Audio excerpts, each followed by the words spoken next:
आसन देखा 12 गोटी राशि शुभ अशुभ संपर्क में प्रथम तो मेष राशि। मेष राशि व्यक्ति विशेष आज दिन वृथा भ्रमणर जोग अच्छी भ्रमण लाभप्रद हेब नहीं आज आय ठार व्यय अधिका देखा दे पारे पारिवारिक जीवन टी अशांति देखा दे पारे आज आप मधुर कथा कही समस्त को आपणार करने चेष्टा करंतु दिनटी आज आपण भल जाऊ नथिबा हेतु सतर्कता सहित दिनटी अतिवाहित करंतु प्रतिकार स्वरूप आपण श्री श्री राम भक्त बजरंग बाली हनुमान को दर्शन करंतु प्रभु को निजर दुख जनातु प्रभु करुणारू दिनटी आज भलरे कटिबो। आसन देखिबा वृष राशि। वृष राशि व्यक्ति आज दिनटी भाग्यशाली हेबे भोगी विलासमय जीवन यापन करेंगे दिनटी सुख समृद्धि कटिब धर्मात्मा हेबे प्रभासव्य विद्वानी साहसी और संपत्तिवान हेबे दाम्पत्य जीवन अति मधुरमय रहिबो उद्योगी हेबे दिनटी बहुत भलरे आज कटिब आपण बहुत शुभफल आज पाइबे। तथापि प्रतिकार स्वरूप आपण आज गोमातार सेवा करंतु गोमाता को किछि खाइबाकु दिंतु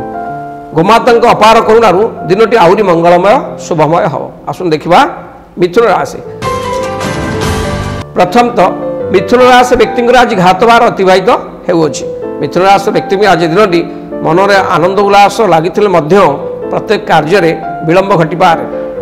कूलर प्रदीप हेबे सुख निरामय जीवन यापन करेंगे दयालु स्वभाव हो पारती व्यवसाय लाभप्रद हेले आपण व्यवसाय की देखी जाई चलांतु यशस्वी हे पारिवारिक स्नेह पाइबे श्रद्धा स्नेह सदा अतुट रहिबो कौन सी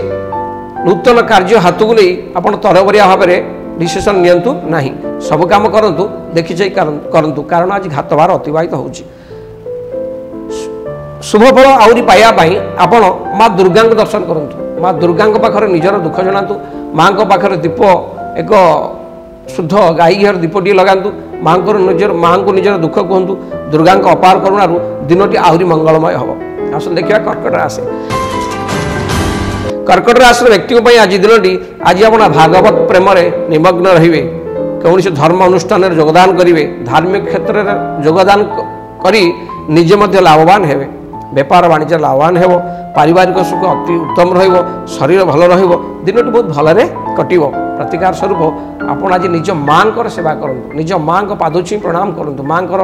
शरीर जत्न नियंतु देखिए जहाँ भी रिष्ट खंडन शुभफल निश्चय पाइबे।